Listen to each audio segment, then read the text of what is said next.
Dear chess friends, welcome to my YouTube channel once again. It's been quite a solid break since my last publication, but it's understandable since I have been working on the pretty big project, and today I'm very excited to present my new database. So if you remember, if you follow my YouTube channel as well as my website, several months ago I published something that called the best black opening against first move d4, and back then I came up with the idea to play Queen's Gambit accepted. I still believe it's a great opening. It's very solid one, it's very narrow, and it was very popular, and I got really nice feedbacks about this work. Now today I would like to come with something more aggressive. So basically we are talking about most aggressive opening for black against first move d4. Now today I asked this question on X, and people started mentioning like different openings, starting from Benoni, Tarash, Ragozin, and stuff like that. And somehow I realized that nobody actually mentioned Benko after some 30 minutes. And and there is a reason for that. I think it's not that popular nowadays. It's probably has somewhat I would say even dubious reputation. After all, we are pawn down, and if you analyze with engine, you will see kind of like a favorable evaluation for white in many critical lines. Also, I have to admit that we have a very good material on my website, how to play for white. However, it's a little bit misleading, because one idea that you see computer likes white position, another idea to play off the board, and I think it gives very good practical chances. Another point, which is maybe the crucial point, that there are quite a few new ideas for black, new concepts, and I'm expecting actually Benko being getting back to popularity nowadays, not only in like Rapid and Blitz. It's still very popular because it's easy to play for black, but also off the board. And hopefully my work will also help.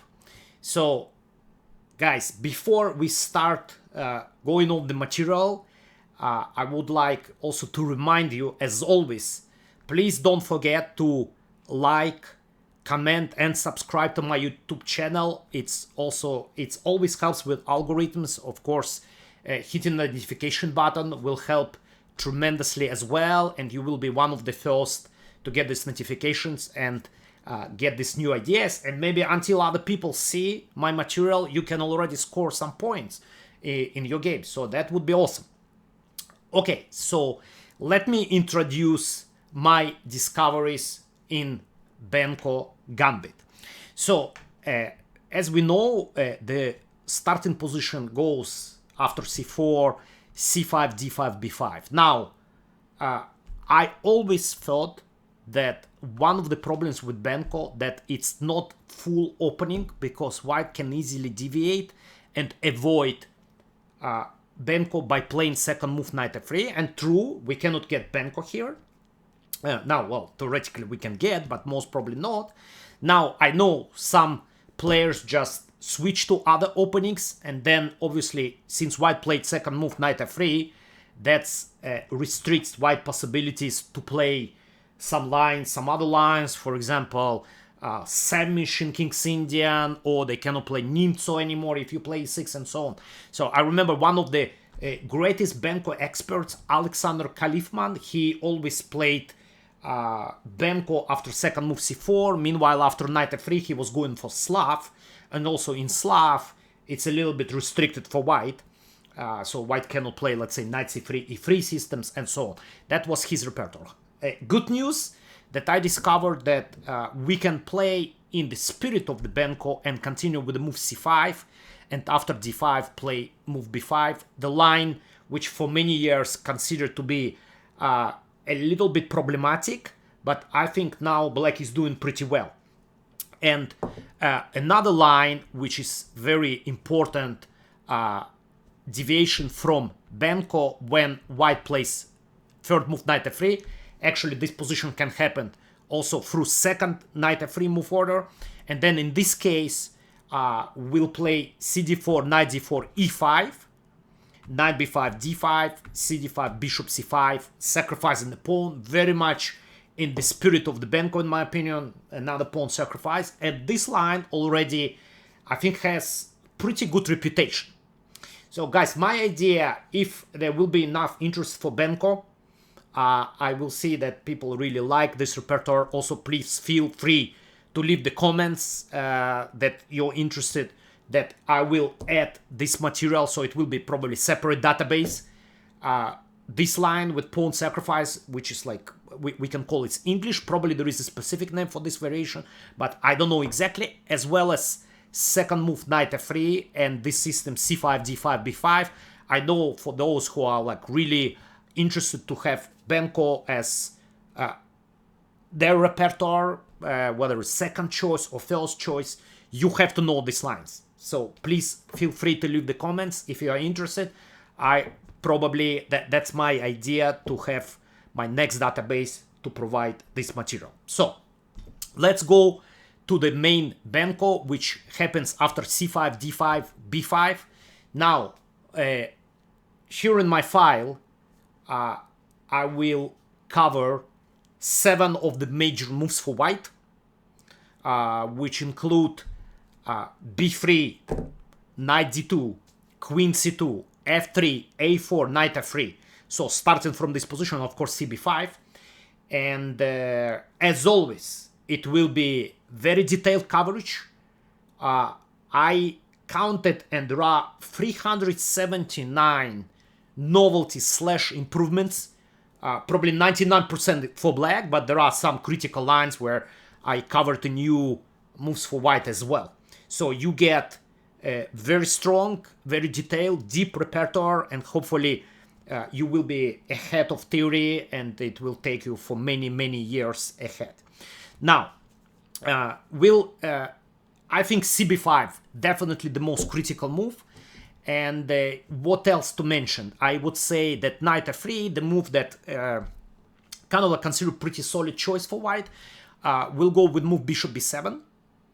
And now again, there is a crossroad. White has different moves here, but overall, it's pretty established theory, well-established theory, where black is doing okay. I didn't find any problems. Now, let's talk about more critical lines. So, cb5, and we play a6. Now, from this position, we'll take 5 moves. 5 moves will be covered. Now, critical moves, so I believe will be ba6 and e3. Those two provided, e3 covered on my website by Michael Royce, a suggestion for white. Very, very powerful system. Now, I noticed that many players kind of like worried about white actually not accepting pawn sacrifice and playing move like b6.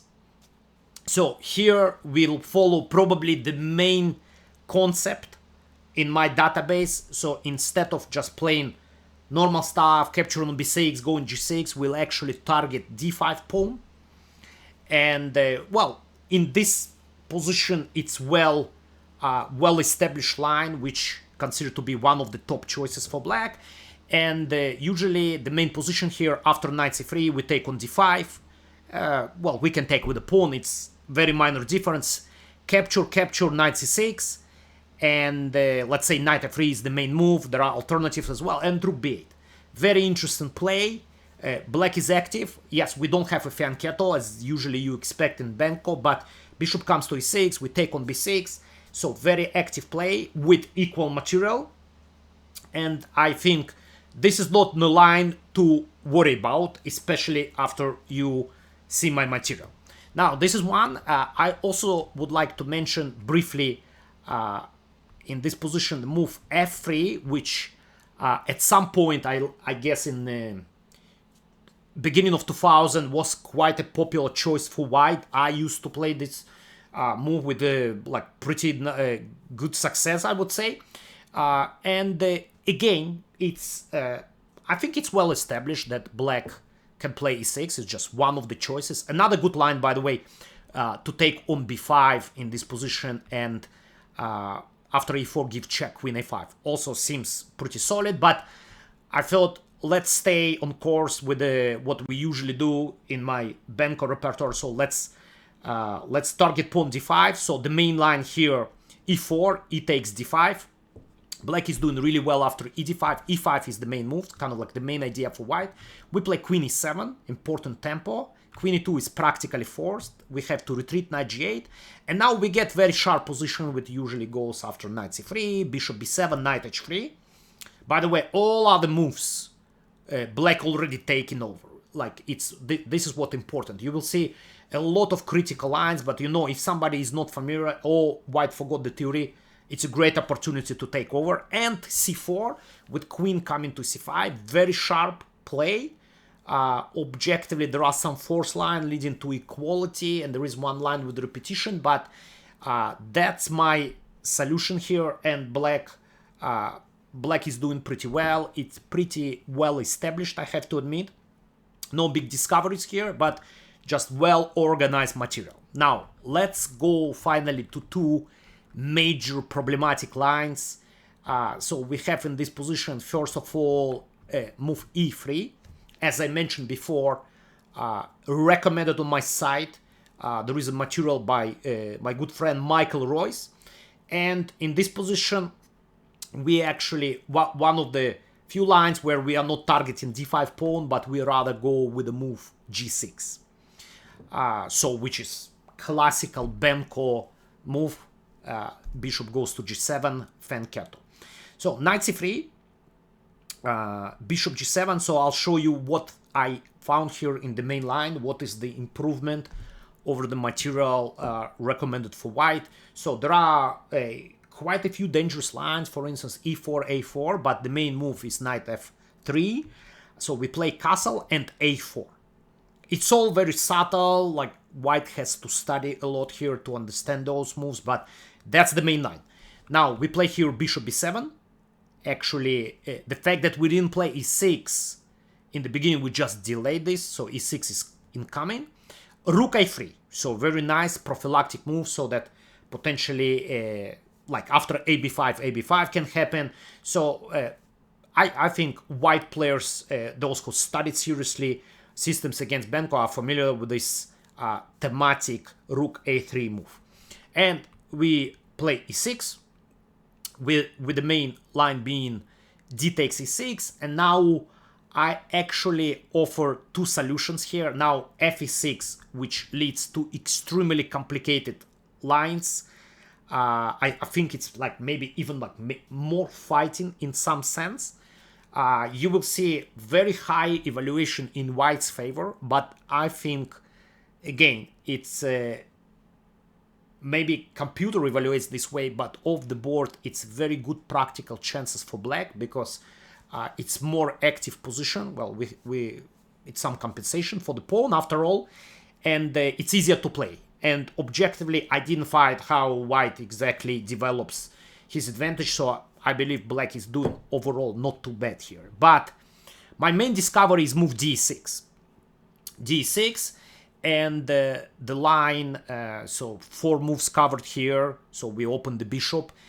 You're probably a little bit surprised that we offer queen straight, but somehow in Benko always queen straight in the majority of the variations favors black, actually, because I guess the reason then it's much more difficult for black to contain black initiative and to defend queen side. So the main line in this position, bishop d2. So it's also a recommendation of Michael.